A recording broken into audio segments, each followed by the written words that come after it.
What a day. And this lifelong airman will say this is a day about space. Well, every day is a day about space. It's been quite incredible what we've witnessed thus far. But we're about to take this to the next level. And I heard someone asking earlier, right? Hey, so how do we ensure that the Space Force, how will the Space Force get it right as we look to attract, develop, and retain the guardians we need to ensure that none of us will be involuntarily speaking Mandarin?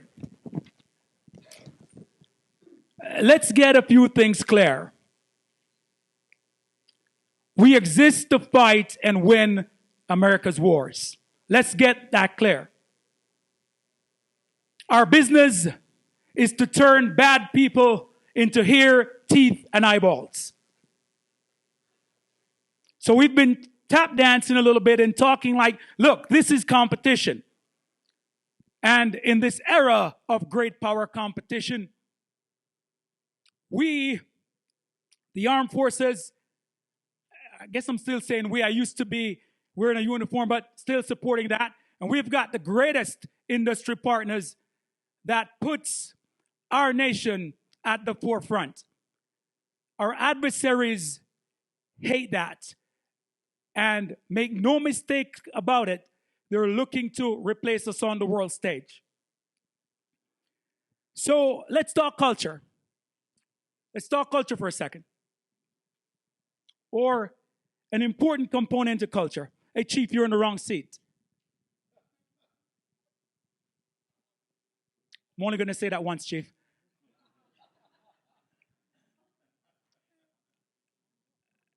Look, the leader is important. The brand and identity. Who you are, what is it you bring to bear, or what you're charged to do, and who is leading. Now, I've got 3 questions for you, 3 things you might want to take some notes on before we get to this esteemed panel. The first is, what is leadership? The second is, what is your philosophy in leadership? The third, what is your charge? Now, what is leadership? It was Field Marshal Slim who said, leadership is of the spirit and management is of the mind. Its very essence is influence.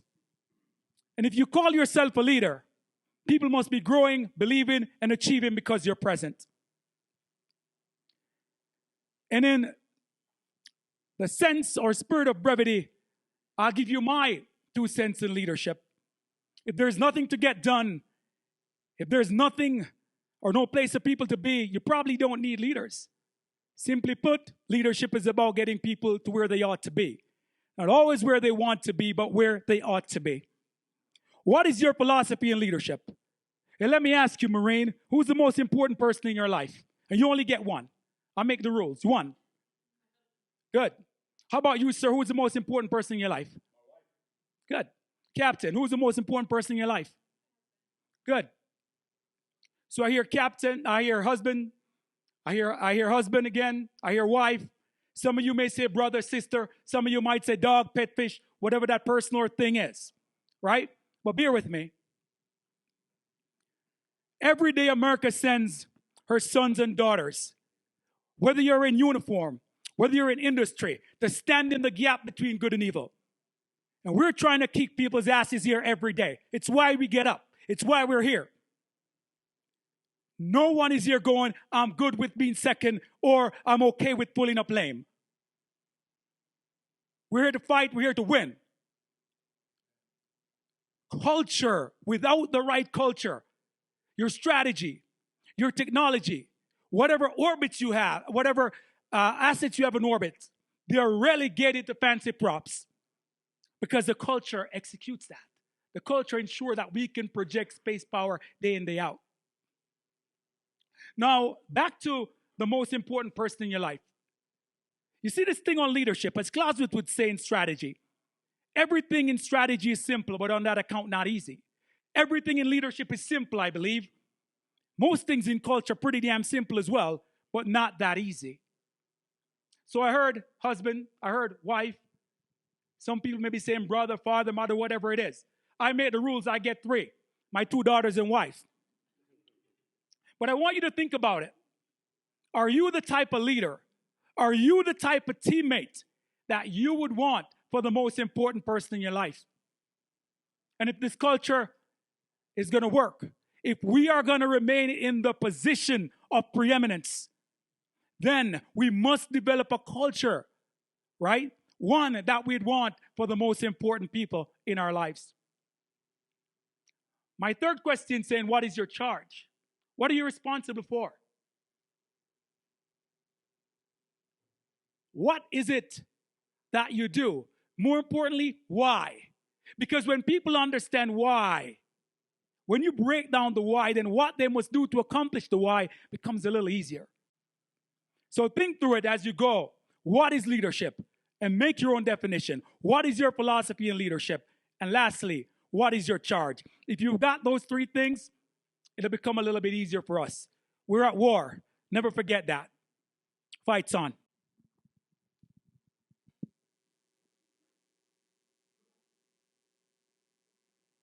Now, I've been relegated to being a rare type of moderator. I'd prefer to be pacing up and down, trying to get the crowd going, feeding from your energy. But duty calls, right? And they're like, hey, we'd like for you to be a moderator.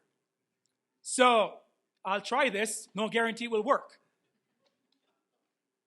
We've got about 125 years plus of leadership on this stage. And I'm hearing from that century and a quarter that one Jake Simmons is responsible for 5 decades. But in all seriousness, it's a personal and professional honor to be here this afternoon. I'm not so sure I'm fond of the seat they've got my sister in. I don't know about that little short seat, but it's all right. It's all right, Chief, because this was not going to happen without you being up here. And those are the type of audibles that one Boston Alexander would call. So here we are. To my far, far right, Chief Master Sergeant Willie Frazier, SSC. Next to Willie Frazier, Chief Master Sergeant James Tobias, STARCOM. Well, let's act like we mean it. That's Chief Master Sergeant James Tobias. Who is he? All right. And then the incomparable Chief Master Sergeant Jacob Simmons, Spock.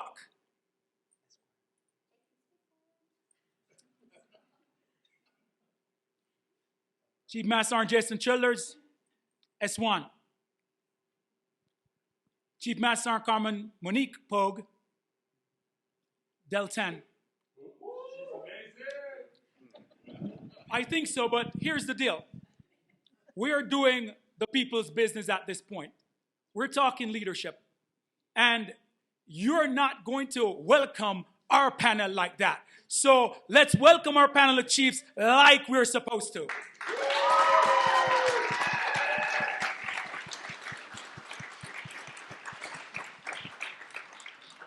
Now, I've given fair warning to Mr. Stephen Ponce that since General Leonard was afforded 30 minutes and 24 seconds extra, the chiefs, us chiefs, will be seizing just about that.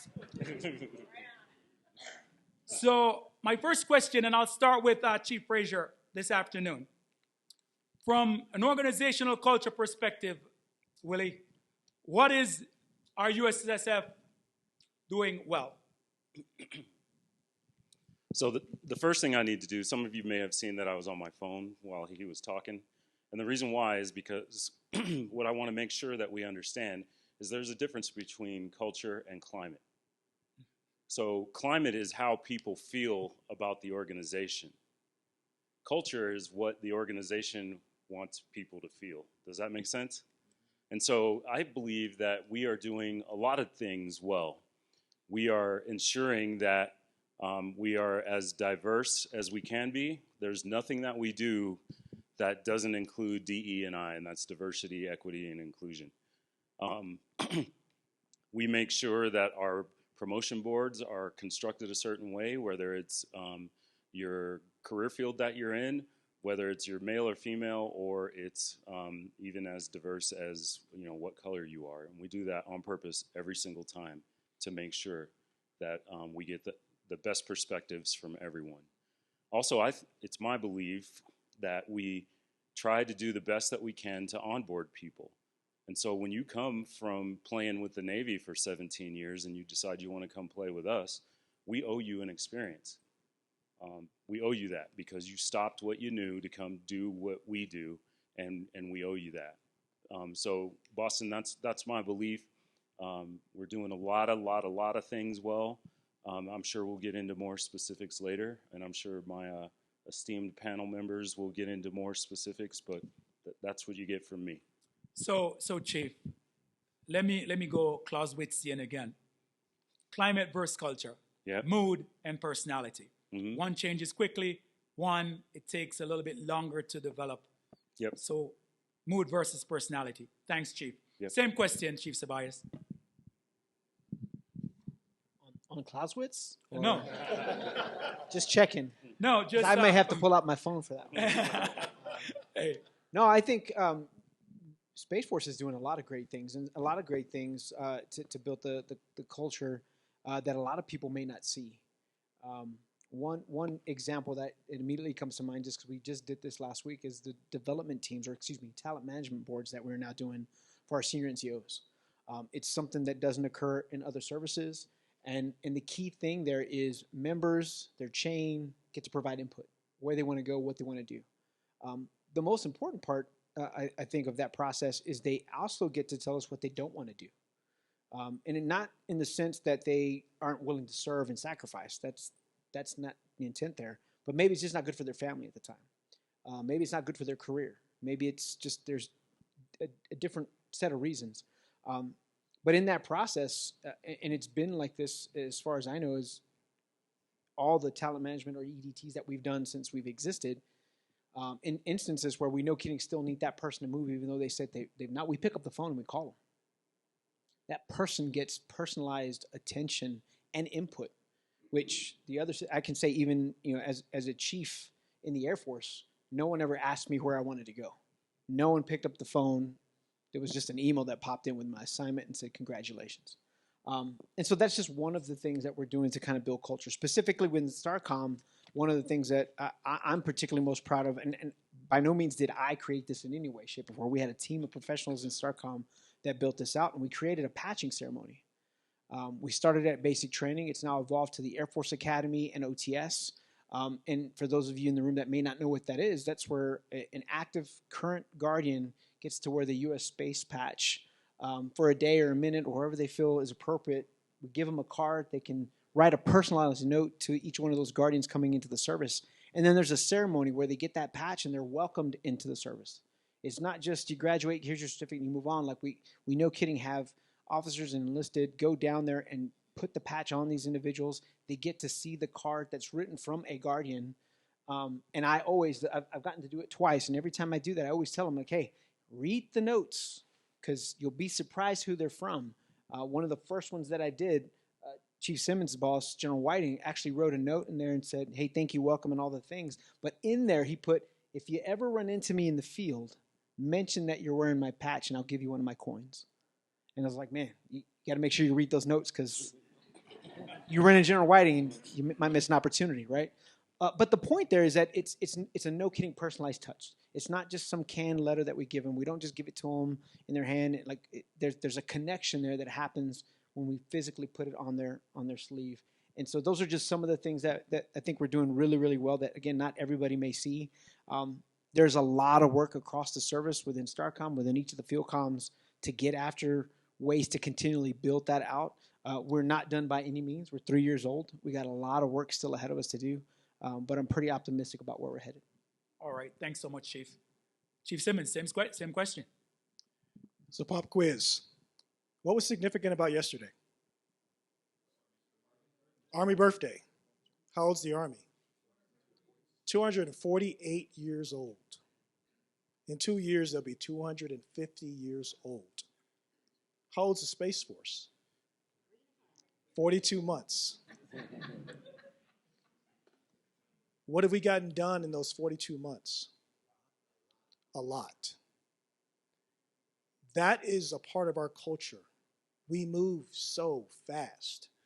That is not something for us to take lightly. It is something for us to be proud of. And it only happens because we have literally unleashed every single Guardian. Let me give you 2 examples.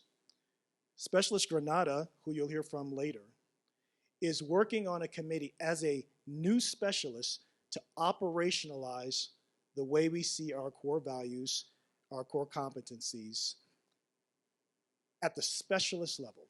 She's leading that. We've got Master Sergeant DeJesus, who has fielded what's called BEST, a program that allows our enlisted, junior enlisted, and our junior officers to look at thinking strategically. His program has already spreaded to Air Force bases in Korea, and they've adopted it and started to move out on listening to personnel at every single echelon. That's a part of our culture. We were birthed in operations. We focus on space, cyber, and intel religiously. That is a part of our culture. That is meaningful to us. We have a set purpose. We realized day one that we could not command the culture down. We could only cultivate a common ground, and that our guardians and our airmen have to be the ones to buy into it, have to be the ones to provide us with what it is, the direction that they believe they want to grow in. That's a part of our culture. We are doing those things extremely well. We are leveraging the best of breed practices and behaviors from the inter-service transfers from all the services. We were born joint. That is a part of our culture that we are doing extremely well. I would ask you all to think about how fast we are moving in just 42 months and all that we've accomplished in less than 4 years. We are already establishing service components to almost every combatant command. We have stood up fundamental intel through our National Space and Intelligence Center. We have consolidated all of the military SATCOM in the Department of Defense under one service for the first time in history. And we already have our own SOG. All of that in less than 42 months and more. We move fast. So, Chief, I believe that is what we're doing very, very well. Most excellent. Yeah, I love it. And I'm going to pull from a few things that I think some of our teammates here have already talked about. General Leonard, you talked about connection throughout your discussion earlier. Obviously, it was chosen for a reason to be one of our 4 core values for our service. But I want to take that term and match it with communication. And I bet it would raise some eyebrows if I said I thought we communicated well, because if we do some surveys or ask questions, people will probably say, oh, we're terrible at communicating. I think I would argue against that point a little bit. Because of connection, I think we're actually communicating extremely well on levels that I have never seen or experienced in my over 20 years of military service. And what I mean by that is when Chief Simmons was just pointing out in the crowd that we have individual guardians in our formations that are working on things that they're passionate about, their commitment to mastery of themselves and their teammates. And then that gets noticed and talked about across the service and then permeates throughout everything that we do, even over, as you said, to bases in Korea, right, and getting adopted. I could point out other examples from where I sit in the Pentagon. where historically things come from the Pentagon and go down, right, to the force as a form of direction. That's just not really how we're operating. While that is still a piece of military business in what we do, we also recognize the hard work and the ideas that our teammates have across the field in our Guardian formations and amongst our commercial and industrial partners as well. But a couple of examples of things that I've witnessed lately, we have some members in Delta 9 that have been passionate about trying to figure out what it means to be an enlisted Guardian specifically. So they put a lot of effort into trying to write what we may end up calling an enlisted Guardian handbook. For those that had Air Force experience, might think of that or know of that as a little brown book. So we found out about it and just through conversations and communication, right, and that connection that we have, and pulled them right up to our level to start working that from the headquarters level. Same thing from 20th Space Surveillance Squadron out in Eglin Air Force Base, Florida, under Delta II. We found out some of our teammates there were trying to figure out if the way we do enlisted promotion systems is right for our service. And they've really put a lot of hard thought and time into their thinking on this and developed some products that they were able to, again, through communications amongst each other. And part of this is due to our size, right? We are a smaller service, so it's a little bit easier at times to communicate. But we found out about what they were working on, and it's some of the same discussions that we've had at the chief levels, right? So we pulled them into the fold, and we've got them helping us tackle, you know, one of the major questions we have for our service as a whole and how we promote our forces and what that means throughout our system. So with that, I'm super proud to see how our core value has taken shape of connection across our force, and I'd say that's something we're doing really well as Guardians. Thanks, Chief. To continue to pull on our core value thread, Chile, I think the big one is courage. In a force our size, we've enabled incredible amount of courage through our uniform Guardians, our civilian Guardians, our industry partner Guardians to make change, right? One of the things that the CSO has talked about is, right, no longer that operational surprise and to be ready for what's next. And we're getting after that. And having each and every Guardian and allowing them to have a voice and to shape our force, not only operationally, culturally, so that when a Guardian presents themselves into a room, you know what you're getting. And I think that is incredibly powerful to be a part of this family, right? I say we wear 2 name tags on our uniform, a family name and a family name. And so to walk into a room where I can recognize another family member and know what they come to the table with, what they come to our family with, it's powerful. It's powerful, Boston, to know that this is something we have built and given ownership to carry on this legacy, right? It is a legacy that they will continue to build and develop. And I think we have gotten that right. All right. Hey, Carmen, I'm going to stick with you. So, what are some recommended areas for improvement to ensure the USSF becomes and remains the service and employer of choice now and into the future? Ooh, right. That's not a softball question. I'm here for you. There's been talks about recruiting, right? And some services not making their recruiting goals. And right now, we don't have that problem. I like to say that we have a lot of folks waiting, you know, in the wings to come into this family, to be a part of this family. And I think as we continue to build out in the 42 months that we have been established, as Chief Simmons talked about, Jake talked about, it's solidifying the processes. And that's something that I know Chief Toberman kind of holds very sacred, right? It's the processes in not just guessing and throwing darts in the dark and hoping that we hit bullseyes every single time, because we've been really good at that so far.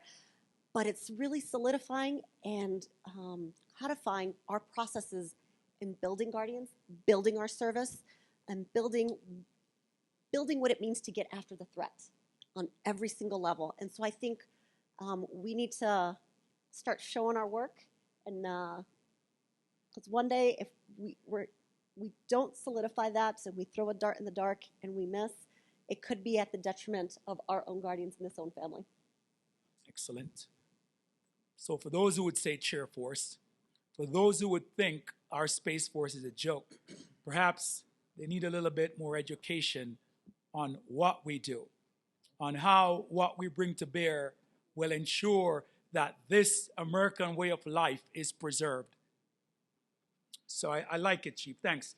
I'm going to go to Chief Sabayas with the same question. What must we do, Chief? What must our USSF do to become and remain the service and employer of choice now and into the future? The first thing that comes to mind is that we cannot lose focus of what we started and what we started with. The intent to build a force that was different, not because it had to be, not because it was smaller, but because we needed it to be. Like eventually over time, things, whether you're in the military or not, right? Like things become normal, where in the beginning they were innovative and they were new and they were a different thing. An example would be, and don't look at your phone because then you're cheating, right? But who invented the alphabet? I surely don't know without Googling it, right? But it's something we use every day. You just kind of forget where it came from and you just kind of take it for granted.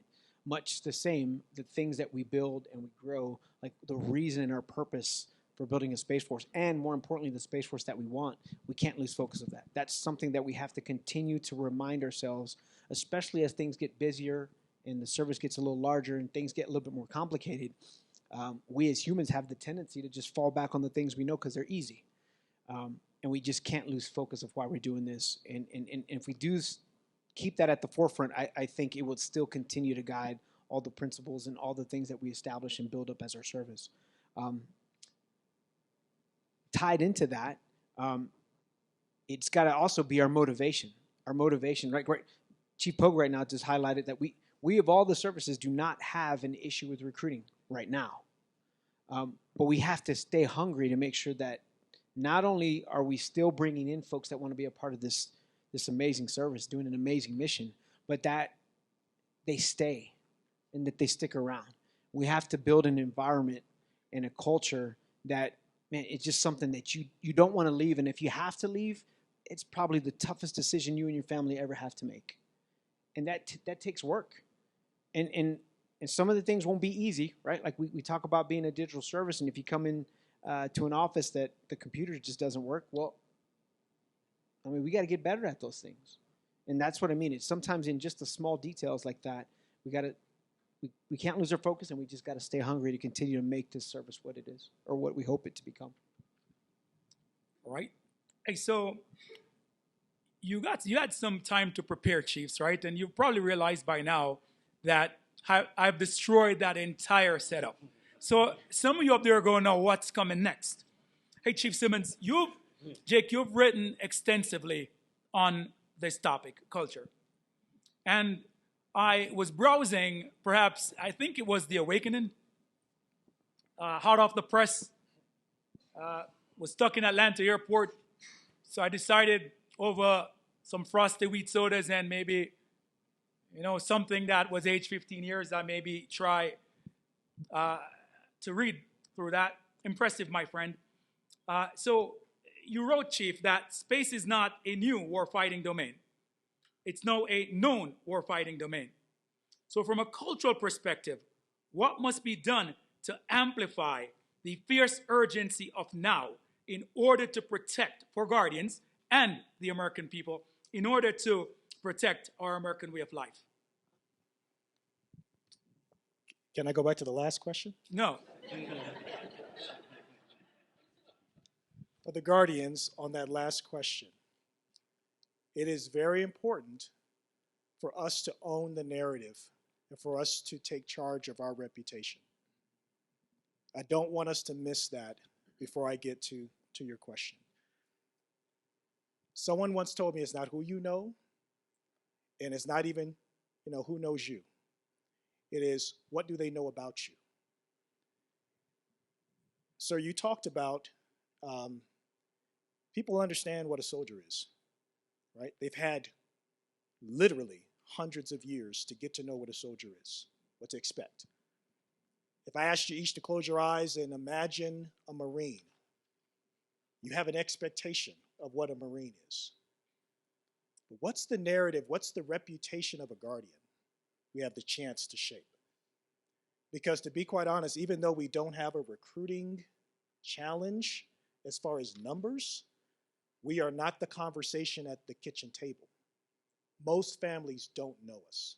There's only about 8,600 of us in uniform, and most American families have never met a guardian. And this isn't a discussion that they have when they're deciding what to do with the talent of our nation. And so we've got to get better at controlling the narrative and owning our reputation. That can't be left to rumors and certainly can't be left to humor. We've got to take charge of that. To your question, Chief, about urgency of now, we have got to move from benignity to battle ready. That has to be our imperative. It's true, we were not born as a space enterprise in any type of peaceful environment. We were born with Sputnik beating us to space. We were birthed in competition. We lost a race to space. We lost the first animal in space. We lost the first man in space. We lost to the first woman in space. And we didn't start to compete until we put a man on the moon. That took a concerted effort across our nation to say we were not going to lose the marathon race. And we didn't. But that took a concerted effort to move from this benignity, this waiting, to battle ready. And that's where we find ourselves today. I think it's crucially important that every single guardian knows that the joint partner expects us to know our opponent as well as they do in our domain. By person, by persona, do we read their dossier? Do we know their competencies? Do we know their capabilities? Do we know their capacity to fight? Do we know their will to fight? What their objectives are? Their intent and motives? As well as we understand our doctrine, our strategy? Because if you ask any professional athlete, they know who's across the line. They've scouted, they've practiced against them, they know their plays, they know their strengths and weaknesses. We have got to have that in our guardian spirit. More so than anything, because it's what we were built to do. We have to know not only who we are as guardians, what we bring as guardians, how we have to be different as guardians, but most importantly, why we are guardians. All right. Chief, I like it. Chief Frazier, SSC is hyper-focused on the threat. People, processes, and systems are critical to fighting and winning tonight if necessary, while posturing for the future. What is SSC doing to ensure that a championship-level culture is cultivated? SSC is doing several things to ensure that everyone knows. So from an inside SSC perspective, well, for those of you who don't know, Space Systems Command, that's where I work. So everything from idea to orbit. So imagine two people sitting around a table scratching a satellite down on a napkin. Everything that happens from that point on, from acquisitions all the way through launch and checkout, we have space operators in SSC. All that stuff, and then the maintenance or sustainment of it for the whole lifespan falls on us. So I think last year we spent $17.8 billion on stuff. And so my boss, with good reason, believes that the fight is coming in 2026. And every time you hear either one of us say anything, we're going to tell you that the fight is coming in 2026. Maybe 2025. We have to take what we have now and figure out how to exploit, buy, build. As General Whitney said, we have to exploit what we have, buy what we can, and build only what we must. And so we go around, last month we were in Silicon Valley, and we got to see some amazing things that different companies are doing to help us get after the fight. Because we're all guardians. I don't care what uniform you wear. I don't care what it is, we're all guardians, all of us. And so we have to ensure that we play nice together, along with our allies and partners, to ensure that. So what we do in SSC, if you ever come to LA Air Force Base, around the courtyard, you're gonna see banners that have all the different threats that we face. So that way, when you come to work, You see it, and you're like, man, we got to get after that. When you leave work, it's the last thing you see before you get in your car and get stuck in traffic for a couple hours. So we have to make sure that that's what we bring. We also have clocks in every single one of our buildings that tells you how many days, hours, minutes, and seconds until 2026. So every time you walk into a building on your way to the elevator, you're getting to see how much time you have left to make sure that we are getting after the fight and we are making sure that we're ready. And we do that very well every single day. So when you think about Starlink and you think about all the different things that are happening, that's what we bring to the fight. Because we have the 2 launch ranges, and technically we have Kirtland, there's a launch range there too. So we have the things that are needed to make sure that all warfighters, and I don't want to say warfighters because we are all warfighters, have the kit that they need when they need it. And if not, we're going to buy it. So right now, I don't know if you guys have heard, we're working on a thing, it's called CRAF, it's the Commercial Reserve, or CASR, I'm sorry, it's the Commercial Augmentation Space Reserve. And so what we're doing is CRAF, which I mentioned before, is every time you get on a plane, like when you go to war, they take you so far, right? Like they're going to take you to Europe, and then it's our responsibility to get you from Europe to the front line. We're going to do the same thing, except for with satellites, because Russia and China both have said it's game on. I don't care if you're commercial or if you're military, your space assets we will destroy. And so if we can use other means, other companies that already have the things that we need out there, instead of building a whole bunch of stuff, we can just buy that. And so we can use it in peacetime for exercises, right? STARCOM can make that happen. And then when it's game on and the balloon goes up, then we will have the ability to use that capability during wartime. And they can't take down every single satellite out in space. They can try, but I don't think that it's going to happen. And so that, Chief, is what we bring to the fight. That is the culture that we have. Everyone from security forces to the person giving you a shot knows that they launch rockets. If you work in Space Systems Command, you launch rockets. All of us do. So that's what I got. One team. So, Chief Ceballos and Chief Childers, start with you, Chief Ceballos. Warfare has always been brain on brain. What is STARCOM doing to produce more critical and creative thinkers and collaborative problem solvers for our USSF? Yeah, so great question. So one of the things that we're doing right now is we are overhauling or about to overhaul basic training, our tech training, and EPME. Because a lot of those things that we realize that they exist and they're great, but they're not quite what we need. At least not for the fight in 2026 or for the future to be able to deter that threat. And so we're taking a hard look at all of those. We're doing it in collaboration with the headquarters and the other fuel comms. And so that's just one thing that we're trying to do. The other thing that I would highlight that we have done and we launched last year is we launched our own version of exercises that will be germane to the Space Force. And those are the Sky series. And so if you hear either through your own network or through media, and you hear about the Black Sky series or the Blue Skies or the Red Skies, those are Space Force exercises specifically designed to get after the benignity that Chief Simmons just talked about and actually get into the warfighter mindset and practice, no kidding, what it is we're doing or what we need to do, again, to deter and potentially win if needed. Black Skies is an EW exercise. That was our first one. Red Skies will happen in early 24, and then Blue Skies will follow on after that. But it's already paying dividends, right? With the Black Skies exercise, without going too deep into it, again, it's an EW or an electronic warfare exercise.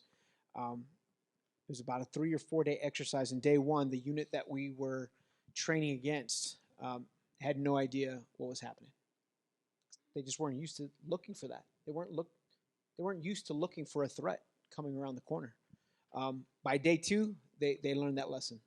And so by day three, I say that those tactics were starting to become a little bit more normal. The muscle memory was starting to build up. And so we saw just in that one exercise the value and impact that it has to the service. No longer, again, are you just sitting passively. Now you have to think in these exercises, what is it that might come? What haven't I seen? What else is out there? Now the intel reports have a little bit more bearing. Now the impact that you get from your cyber folks or your space operators from a ground warning station matter that much more, because that holistic picture as you go in there and you prep to fight matter that much more. And it's changing the way our guardians think and the way they react. And so those are some of the things that we're doing. Again, the education side, Chief Simmons mentioned the BEST course. That's just a course that that one grew on its own. But courses like that, we feel it is identified a need that we need to bake into training. We need to bake into education, again, with that mindset that we are building warfighters. We're not building someone just behind a keyboard. The impact that you have as guardians, officer enlisted or civilian, is far greater than it ever was. It's just as impactful as that soldier or sailor or Marine in their respective domains.